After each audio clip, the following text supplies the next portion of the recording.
All right, so welcome back. So in continuation With Women's History Month, we have our second book that we're going to feature. Yep, and it is Voice of Freedom, Fannie Lou Hamer, Spirit of the Civil Rights Movement. Yes, but if you don't know, I'm Shenelle. And I'm Gennelle. And this is Shenelle and Gennelle, where book talk meets culture. All right. So, now you know. So, this book summarizes the life story of Fannie Lou Hamer, and it just speaks to her life as a hero, I would say, in the civil rights movement era. Right. She left school when she was 6 years old to pick cotton.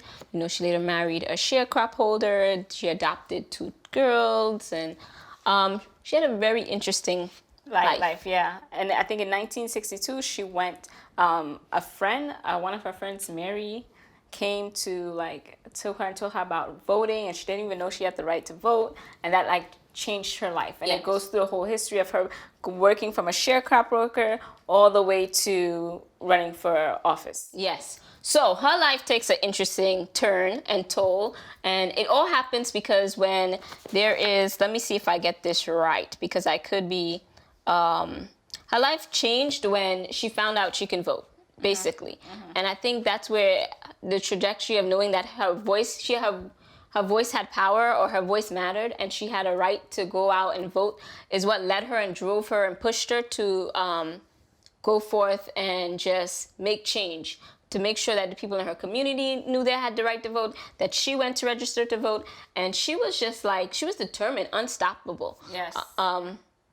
Very, very much so. I don't even know if I can actually do her story justice because it's so packed. Yeah, she's definitely within the theme of, we said, a visionary. Yes. Because to move from one state of for being a sharecropper to then going into being to running for office. I mean, your mind has to be Yeah. you have to be someone that's willing to take risks and to go beyond. She didn't think she was less than or anything. She was I'm going to go vote. When she went to go vote and failed the literacy test in terms of the voting test per se, it didn't stop her. She went back, and she just was really determined. And was a very instrumental person in the whole movement. And the fact that we know what I like about this book that I think is so important, and why, just before we even go ahead to see whether or not we ace this book or not, I like this book because it shows that even though she left school at 6, she didn't let what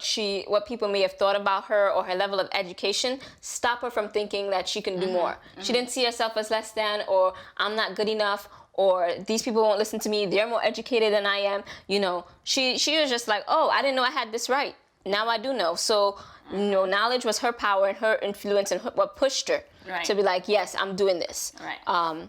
So I really resonated with that because I think it links to, not our story per se, but just the way that, how we have that struggle with, how kids with special needs could have that struggle, where they feel like maybe they're less than, or they can't do something, or they're not good enough. Yeah. And then people count them out. Count them out.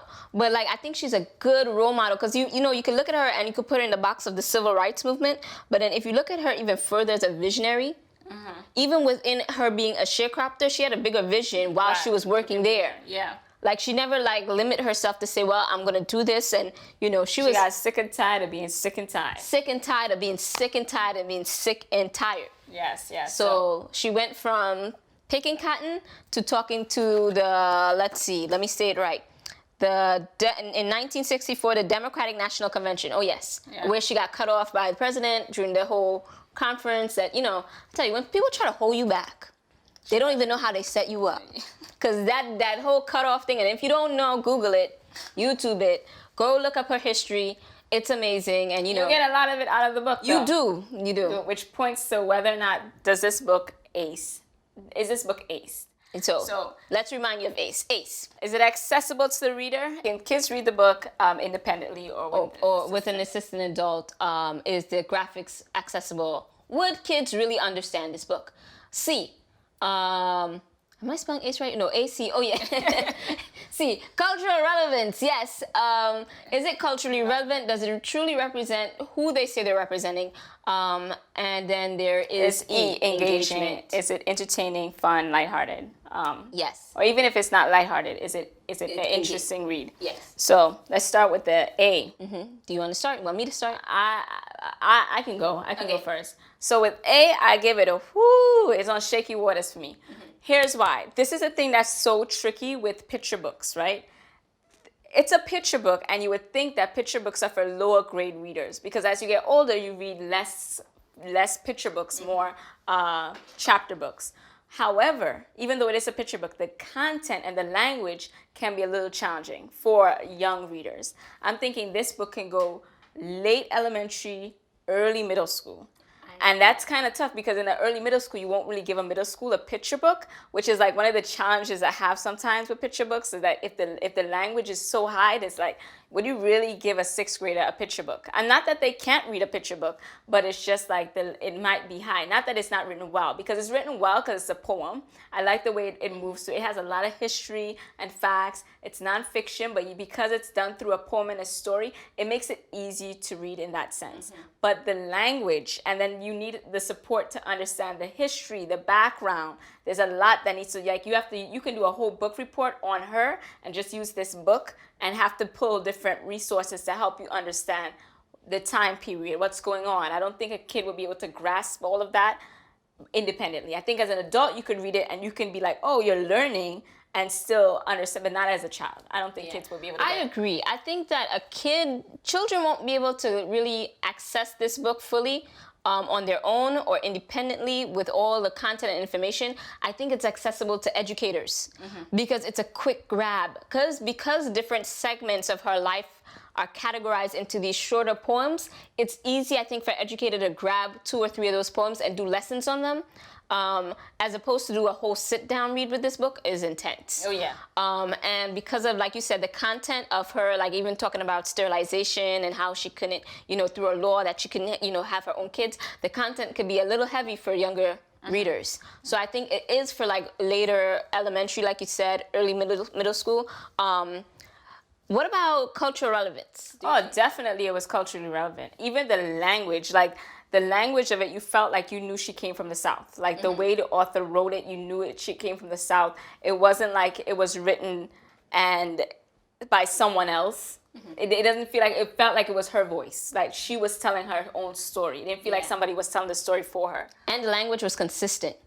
Like it wasn't like sometimes you read these books and like first the author, the character or the person in the story has an accent and then it fades off like what happened? I thought they was in the South. Now they're not. Like it's consistent. So I appreciate the authenticity of keeping what's happening in the story like real and relevant.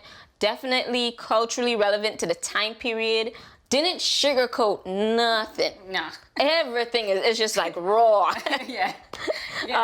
But in a good way. Yeah. I don't feel like you should be feel like too alarmed giving your kid this book. But I feel like it's something you definitely want to graze over with them and look at. So yeah. What about engagement? Engagement, I would say I won't read it in one sit down. I think one sit down might be tough, cover to cover. I think you might read a few of the poems, stop, and then come back to it. I feel it's just a lot of content to read in one long setting.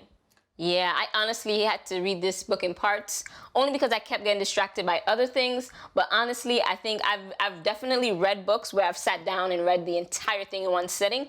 This book had me say, oh, okay, I could put it down and come back to it. Right. And it was okay. And that's telling, because it's a picture book. I don't know if picture books are intended to be read over multiple settings. But I feel like because the content is so deep, I feel like, or the poems, it's so deep, you have to kind of like, not deep in like, oh, this is like, disturbing emotionally, but so it's kind of lengthy. It's kind of a lot of information in there. I feel like you can just put it down and walk away from it and come back to it. I feel like if you're reading it to a kid, it's over like maybe more than one reading. Yeah, for sure. And I felt my mind drifting as I was reading because I was making I was making connections to other things I know within the movement of civil rights movement and within the time period. So I'm like, oh, I wonder if she was around when this happened. or where was she when? So I think that also kind of like led me down a path of not finishing the book in one setting, whereas kids might not have that same reference. Okay. So it might not be, you know, but as an adult, I mean, to sit down and listen to this book in its entirety from beginning to end, if you got a kid like that, good. Yeah, that's for not. you. Yeah, that's probably not going to be it. But yes. But the thing, what I would say that I would say is an extended activity. This is a fun one. This is a fun one. I want to try it on you. I want to try it on you. Okay. Okay, so they have to take a voting literacy test. Oh gosh. You want to take the test? Okay. Let's take the test. Might fail, guys. Oh. I want to take the test. Don't judge me. The first question says, draw a line around the number or letter of this sentence. Draw a line or number around. Draw a line around the number or letter of this sentence. Oh, you mean the sentence that they actually have there? Hello. First, there's no number Draw or a line or number. Wait, read it again. Draw a line around the number or letter of this sentence. So I could just draw a circle around the letter. Girl, the whole I don't even understand. Oh my God. Maybe people explain that. Do you draw a line under the entire sentence? Because the letters are made up. I don't know. That Words one. are made up of letters. Okay. Okay. Okay, Then it question asks next. Draw a line under the last word in this line. Okay, we got that. Let me see some other ones. Draw a triangle with a blackened circle that overlaps only its left corner. So draw a triangle with a blackened circle. They mean like a black interior. Ooh, I got a good one. Sorry, I got a good one for you. Got this one. You got this one. You got this one. Spell backwards, forwards. You got to do this. Spell backwards. Forwards. Well, it's gonna be backwards, right? Spell backwards. Spell backward forward is BACKFORWARD. What you just spell? Backward? Yes. Wait, you're spelling backwards, forwards. Okay, spell backwards. Yes. So I'm just spelling backwards regularly, right? Is that what you think you have to do? How do you spell backwards? BACKWARD? I don't know how to spell. S, yes. I think that's what you're supposed to do. If backwards is spelled forwards, you're just spelling it backwards. the correct way. Yeah. Okay, I think I spelled backward. Don't judge me, guys. Okay, print the word vote upside down, but in the correct order. So it'll be an upside down V, and then the O will look the same because you can't do that letter upside down. The T is gonna look with the line to cross the T might be a little down to the bottom a little bit, and the E upside down is gonna look backwards. Okay. Like that. All right. So yeah, that's basically. There's more questions that actually asks about. I think the wording is just there. The wording is there to confuse. Yeah, to confuse you. But I guess that would be like a fun extended activity if you're gonna do this with kids. Yeah. It's crazy because I would love to see how many people actually get this right. Yes. This is a literacy set, linguistic kind of playing with your mind kind of thing. Yeah, I think so. But yeah, semantics. Semantics, yes. Yes. So, long story short, Yes. is this book aced? With support. Yes, I would say this is an ace book. It's accessible with with a lot of support. But I love the book, so I'm biased. So I like the content in the book, so I'm biased, and so I'm gonna say yes. Yeah. Is it culturally relevant? Absolutely. If it's engaging, you can make it a little more engaging if you include extra Activities and games of historical facts. Yeah. Extend the reading, stuff like that. activities. Yeah. Yep. So definitely a visionary, definitely a woman that everyone should know. We should be grateful she fought our way into getting us to vote. Yeah. And equal access, equal rights for all. All right. Till next time, guys.